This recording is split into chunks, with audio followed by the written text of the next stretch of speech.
علامہ صاحب ہمارے درمیان موجود ہے، کاشفی، شارق کاشفی۔ علامہ صاحب، امام حسن کی بات کی جاتی ہے کیونکہ آج ہمارا جو ٹاپک ہے وہ ہے صلح حسن۔ اچھا، لوگ سمجھتے ہیں کہ اگر امام حسن بادشاہ نے صلح کر لی تو پتہ نہیں کتنا دباؤ تھا امام حسن بادشاہ سے، اور صلح کے اندر کچھ شرائط تھی۔ اچھا، میری اگر آپ کی تلق کلامی ہوتی ہے نا، تو اگر میں آپ کے خلاف ہوں تو میں آپ کے پاس آؤں گا، بولوں گا بھائی آپ کی چیزیں اچھی نہیں ہیں جس سے میں اختلاف رکھتا ہوں، بھائی میں آپ سے صلح کیوں کروں؟ بھائی جو سب آپ کے آباء و اجداد کرتے رہے ہیں میں اس کو نہیں مانتا، یا آپ بولے گا نہیں جو آپ کے آباء و اجداد کرتے رہے میں اس کو نہیں مانتا۔ تو بات ہو رہی ہے شریعت کی۔ اس وقت کے جو تقاضے تھے اس کو امام حسن بادشاہ نے قبول کیا، لیکن وہ تقاضے کیا تھے، وہ شرطیں کیا تھیں، وہ ایسی کون سی شرائط تھی کہ جس پہ امام حسن مجتبیٰ نے کہا کہ ٹھیک ہے میں صلح کر لیتا ہوں، لیکن کل کے بعد سے قرآن پہ عمل ہوگا، حدیث پہ عمل ہوگا، نماز پڑھی جائے گی۔ یعنی کہ اگر میں غلط نہیں ہوں تو ایسا تو نہیں کہ امام حسین بادشاہ نے جو شرائط رکھی، ہو سکتا ہے کہ اس وقت قرآن پہ عمل نہیں ہو رہا تھا، نماز نہیں پڑھی، اچھا نماز پڑھی جا رہی تھی تو ہو سکتا ہے کہ اس وقت کچھ ایسے غلط عمل ہو رہے تھے کہ جس پہ امام حسن مجتبیٰ راضی نہیں تھے، تو جو اس وقت کے حاکم تھے انہوں نے امام حسن مجتبیٰ کو مطمئن کیا کہ سرکار آپ صلح کر لیجئے، کل سے یہ قانون نافذ کر دیا جائے گا۔ میں چاہوں گا کہ اس کا خلاصہ آپ بیان کیجیے گا۔ بسم اللہ الرحمن الرحیم۔ رب حبیب کے واسطے سارا جہان بن گیا، واہ، عشق ان سے کر لیا تو کامل ایمان بن گیا، وہ مرتبہ خدا نے دیا میرے نبی کو، لب کھل گئے تو حدیث و قرآن بن گیا۔ کیا کہنا ہے، واہ واہ واہ۔ یہ شعر اس لیے پڑھا گیا کہ یاد رکھیے گا کہ حضور نے جو بھی بات کلمات کہی، بھائی کہہ رہے تھے کہ وہ کہیں نہیں بلکہ وہی تھی، اور قرآن بھی یہی کہتا ہے۔ بے شک۔ امام حسن کی بات کریں یا امام حسین کی بات کریں، اگر امام حسین کی شہادت کی بات کریں یا امام حسین کی صلح کی بات کریں تو اس کی خبر تو آقا نامدار نے پہلے دے دی، بالکل ایسا ہی ہے، بالکل ایسا ہی، دو گروہ میں صلح کروائے گا، بالکل پہلے دے دی تھی۔ اب مجھے بتائیں کہ جب یہ بشارتیں پہلے دے دی گئیں تو جناب علی کا دعا مانگ رہے تھے کہ اللہ شہادت روک دے؟ جس اولاد سے اتنا پیار کیا جاتا، جن کے ناز نخرے اٹھائے جاتے، جن کے ناز نخروں کا عالم یہ ہے کہ جب امام حسن اور حسین تختی لکھ کر آئیں اور کہیں کہ بتائیں تختی کس کی اچھی ہے، تختی کس کی اچھی ہے، تو جناب فاطمہ کہتی ہیں کہ جاؤ اپنے بابا جان سے پوچھ لو، فیصلہ کیسے کریں، دونوں اولاد ان کی اپنی ہے۔ جناب علی کے پاس جاتے ہیں، تختی بابا کس کی اچھی ہے، تو جناب علی کہتے ہیں فیصلہ کس کو، دونوں تو اپنی اولاد ہے۔ جاؤ نانا جان کے پاس جاؤ، حضور کے پاس تشریف لایا گیا، نانا جان بتائیں تختی کس نے اچھی لکھی؟ اب حضور تو وہ ذات تھی، ذات والا تھی، حضور نے کہا اچھا یہ ایک سیب کو اچھالا جائے گا، سیب جس جانب گر جائے تختی اس کی اچھی ہوگی۔ واہ، جب حضور پاک صاحب نے سیب کو اچھالا تو سیب سوچ رہا اللہ رسوا نہ ہو جاؤں، اگر ایک طرف گرتا ہوں تو دوسری طرف کا عالم کیا ہوگا؟ مشکل مار کا ہے، واہ واہ مطلب یہ کائنات اس وقت میں سمجھ رہا تھا کہ میں یہ ایزیوم کر رہا ہوں کہ چاند، سورج، ستارے، کائنات کی فلک و سما، ہر چیز، شجر و حجر اب میری کیفیت میں تھی کہ اب تختی فیصلہ کس کا ہونا ہے۔ کیا بات ہے، کیا بات ہے۔ اگر وہ سیب ایک جگہ گر جاتا تو دوسرے کے لیے پھر کیا ہوتا، لیکن اللہ تو ان کے ناز برداریاں کرتا ہے۔ بے شک، بے یہ وہ ہستیاں ہیں جو نبی کے صدقے جنہیں مقام یہ ملا کہ جب یہ جبرائیل امین تشریف لائے اس سیب کو آدھا آدھا کر دیا گیا، دونوں تختے پہ گر گئے۔ واہ، یہ فیصلہ خدا بندی تھی۔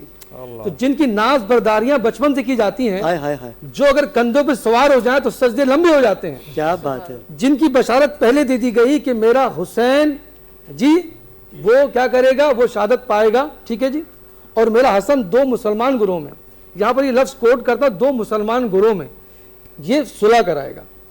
تو ہم سمجھتے ہیں کہ ہمارا جو عقیدہ جو یہ ہے اہل سنت کے نزدیک کہ جن سے امام حسن نے صلح کی ہے ان سے ہم جنگ نہیں کریں گے، اور جن سے امام حسین نے جن کے جنگ کے بعد تلوار اٹھائی، مطلب جنگ تو امام حسین نے شروع نہیں کی تھی، لیکن جس کے بعد تلوار اٹھ گیا مطلب ٹھیک ہے ہم جھکیں گے نہیں، تو اس سے ہم صلح نہیں کریں گے۔ یہ ہمارا جن سے صلح کیا گیا ان سے ہم جنگ نہیں کریں گے، جن سے جنگ کیا گیا ہم سے صلح نہیں کریں گے۔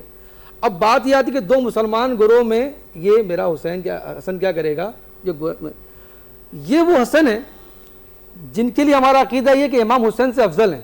اب بات کی کیوں افضل، اب دیکھیں یہ تو اللہ جانتے ہیں کہ افضل کون ہے، لیکن ہمارا عقیدہ کیونکہ ہمارا ماننا یہ ہے کہ جو بھی چیزیں ہمیں ملی حضور کے صدقے ملی ہیں. ٹھیک ہے جی, حضور کے صدقے ساری رانائیاں ہیں. ٹھیک ہے, ابو بکر صدیق کو صداقت ملی, حضور کے صدقے ملی. حضرت عمر کو عدالت ملی, حضور کے صدقے ملی. جناب عثمان کو سخاوت ملی, حضور کے صدقے ملی. حضرت علی کو شجاعت ملی, حضور کے صدقے ملی. حضرت علی کے نیچر میں دو چیزیں شامل تھی, ایک حکمت عملی تھی, ایک شجاعت تھی. میں یہ سمجھتا ہوں کہ جناب امام حسین کو شجاعت ملی, جناب امام حسن کو حکمت عملی. کیا بات ہے بھائی, واہ واہ واہ. سمجھنے کی جو بات یہ ہے کہ امام حسن کون ہے, میں نے کہا وہ ہم یہ سمجھتے ہیں کہ امام حسین سے افضل ہے. کیوں افضل ہیں؟ اس لیے افضل ہے کہ انہوں نے حضور کا زمانہ 1 سال زیادہ پایا. ان کی پیدائش پہلے ہوتی ہے, حضور کی شفقت 1 سال زیادہ پائی ہے انہوں نے. ہم یہ کہتے ہیں کہ امام حسن وہ ہستی ہیں کہ جنہوں نے اس وقت مسلمانوں میں خون ریزی سے پورے عالم اسلام کو بچایا اور رہتی دنیا تک یہ درس دیا کہ اقتدار تو ہمارے در کی ٹھوکر ہے, اقتدار تو ہمارے پاس ایسے آتی ہے کہ جیسے ہم سے معافیا مانگ رہی ہو. اقتدار منبع و ماوا نہیں ہے, بلکہ ہمارا منبع و ماوا شریعت ہے. ان کی ڈیمانڈ یہ تھی کہ شریعت پہ عمل ویسے ہی کیا جائے گا منعن جس طرح رسول خدا کی شریعت ہوا کرتی تھی. اور اپنے آپ کو انہوں نے بتایا کہ ہم اقتدار کے بھوکے لالچی لوگ نہیں ہیں, اور الحمدللہ انہوں نے اقتدار کے ان کے حوالے کیا اور مسلمانوں نے صلح ہو گئی. کیا خوبصورت خلاصہ آپ نے بیان کیا علامہ صاحب. صحیح کہا آپ نے کہ امام حسن مجتبیٰ نے چاہا کہ خون ریزی نہ ہو. میں کیونکہ آج میرے آقا کی, میرے بادشاہ کی آمد کا دن ہے. افضلیت اولنا محمد وسطنا محمد, یہ سب محمد ہیں. تو ہے عین نور, تیرا سب گھرانہ نور کا. ہم تو اس میں جو میرا عقیدہ پرسنل, میں اپنی بات کروں گا کیونکہ میں ملنگ ٹائپ کا بندہ ہوں, کیونکہ میرا عقیدہ بالکل ڈفرینٹ ہے. کیونکہ میرا جو گھرانہ ہے وہ مذہبی گھرانہ ہے. جیسے کہ آپ علماء کرام ہیں, بڑی علماء کرام کی بڑی تعظیم کرتا ہوں, بڑی عزت کرتا ہوں, کیونکہ جو علم آپ کے پاس ہے وہ مجھے چھو کے بھی نہیں گزرا. لیکن بڑی اچھی آپ نے بات کہی کہ خون ریزی سے امام حسن مجتبیٰ نے مسلمانوں کو بچایا. جب امام حسن کو شہید کر دیا گیا, جب زہر مل گیا, تو جب امام حسن بادشاہ کو نانا کے پہلو میں دفنانے کے لیے لے کے جایا جا رہا تھا تو تیر کس نے برسایا؟ دیکھیں بات یہ ہے کہ اس کو اگر اس تاریخ کو اس طرح سے دیکھیں کہ شر اور خیر کی لڑائی ہمیشہ چلے گی. خیر کے کاموں میں ہمیشہ شر کے حملے ہوں گے, خیر کے کاموں میں ہمیشہ شر کے حملے ہوں گے, لیکن خیر کا انجام کبھی شر نہیں ہوتا. نانا کے پہلو میں دفن ہونے کیوں نہیں دیا گیا؟ کون لوگ تھے؟ کیونکہ میرے پاس تو علم نہیں ہے, کیونکہ علماء اکرام جو آپ ہمیں ناظرین کو بتا سکتے ہیں, میں چاہتا ہوں کہ آج اس کا خلاصہ ہو ہی جائے, کیونکہ آج کی جو نشریات ہیں ناظرین کو بڑا انتظار تھا. کیونکہ میں نے کہا تھا نا کہ ہم وہ کام کرتے ہیں جو کوئی نہیں کرتا, کیونکہ ہم یہاں سے سچ بیان کرتے ہیں, حق بیان کرتے ہیں. میں چاہتا ہوں کہ نواسہ رسول سے محبت جو تھی, ابھی آپ نے کیا کہا کہ رسول خدا کے ساتھ 1 سال زیادہ بتایا میرے بادشاہ نے, تو اتنا پیار ہونے کے باوجود نانا کے پہلو میں جگہ کیوں نہیں ملی؟ دیکھیے سب سے پہلے سمجھے کہ اللہ تبارک و تعالیٰ کی منشا و ماوا جس کے لیے جو ہوتی ہے وہ مقرر ہوتی ہے. اگر یہ بات سمجھے تو جناب علی کی قبر کہاں ہوتی؟ جنت البقیع میں ہوتی یا حضور کے پہلو میں ہوتی. جس کی جگہ جو جگہ مقرر کر دی گئی ہے مشیت خداوندی وہی اس کے پورے.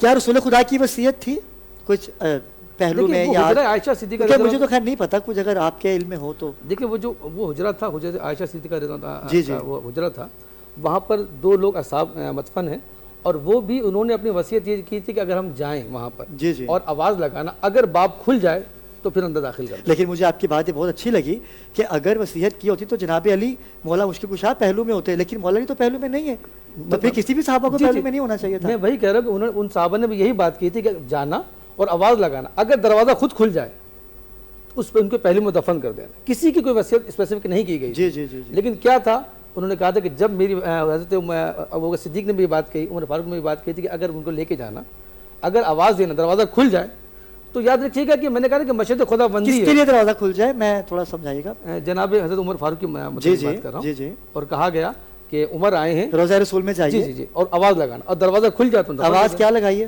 کہ عمر آئے ہیں, کیا ان کو اجازت ملتی ہے؟ کیا بات ہے, سبحان اللہ سبحان اللہ. وہ دروازہ خود کھلا تھا. کیا شان ہے جناب عمر کی. واہ. تو میں بتانے کا مقصد یہ کہ دیکھیں بات یہ کہ اللہ تبارک و تعالیٰ نے, میں ایک مثال لے کے سمجھاتا ہوں آپ کو اس بات کو, کہ بہت سے لوگ کہتے ہیں کہ اولیاء کی سرزمین کیا ہے, اولیاء کی سرزمین ہے ملتان. ایسے ہی ہم یہ کہتے ہیں کہ پتہ اولیاء کس سرزمین میں جایا جاتے ہیں. علامہ صاحب میں قطع کلامی کی معذرت چاہوں گا, ایک لائیو کالر ہے ہمارے ساتھ, دبئی سے ہیں, سلیمان نام ہے, جو آپ سے سوال کرنا چاہتے ہیں. جی السلام علیکم.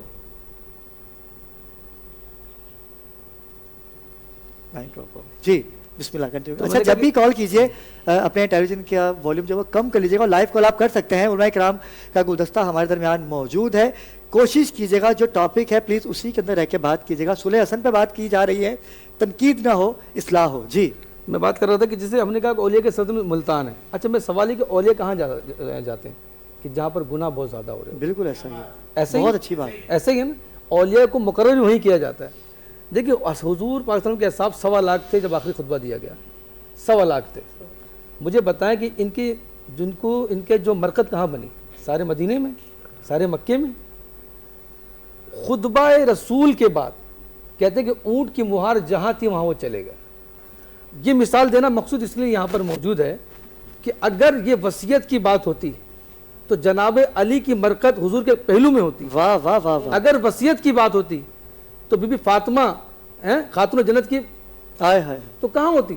یاد ہے کہ مشہد خدا بندی ہے. ہاں وہ لوگ اگر آپ سمجھتے ہیں کہ وہ آپ نے کہا کہ بہت سے لوگوں نے ظلم کیا, منع کیا, دیکھیں یہ تاریخ کے اگر حوالے موجود ہیں تو ہم یہ کہیں گے کہ یاد رکھیے گا کہ وہ اصحاب باوفا, وہ اصحاب جو کہتے تھے کہ ہم تو دیکھا کرتے تھے حضور کو کہ ان کے لبوں کو چوما کرتے تھے, بے شک. تو جنت البقیع میں ٹھیک ہے شہزادی کونین تشریف فرما ہے تو ان کے ساتھ موجود ہے جب امام حسن, موقع دور تو نہیں ہے. اور میں یہ سمجھتا ہوں کہ ان کے درمیان حضور اور جناب شہزادی کونین کے درمیان جتنے لوگ موجود ہیں یہ اصحاب وفا تو ہیں, سارے وہی تو موجود ہیں الحمدللہ. تو اس کو اگر تنقید کا نشانہ بنایا جائے کہ وہ اصحاب, دیکھیں اصحاب کوئی بھی ہوں, اصحاب ایمان کی حالت میں حضور کو اگر دیکھ لیتے ہیں, ایمان کی حالت میں حضور کو اگر وہ دیکھ لیں تو وہ قطعی جنتی ہوتے ہیں, کیونکہ انہوں نے حضور کو ایمان کی حالت میں دیکھا ہے. اگر وہ ایک رائے کا دانہ صدقہ کریں اور کائنات کے سارے لوگ پوری کائنات کے غذاؤں کو صدقہ کریں تو اس کے برابر نہیں ہو سکتا. علامہ صاحب میرا سوال یہ نہیں تھا, پہلو میں کوئی بھی دفن ہے ہمارے لیے سب عزت مآب ہے. مسلمان وہی ہے جو اصحابہ باوفا کا احترام کرے, جسے رسول خدا نے کہا کہ میرے صحابہ ہیں ان کی عزت کرنا لازم ہے, جیسے میں نے کل بھی کہا تھا. اور میں جملہ کہوں گا کہ ہم کہتے ہیں اصحاب باوفا, دیکھیں اصحاب تو سارے باوفا ہوتے ہیں, بے شک بے شک, مطلب سارے اصحاب تو باوفا تو ہیں, جبھی تو اصحاب بنے. اس لیے باوفا کہا جاتا ہے.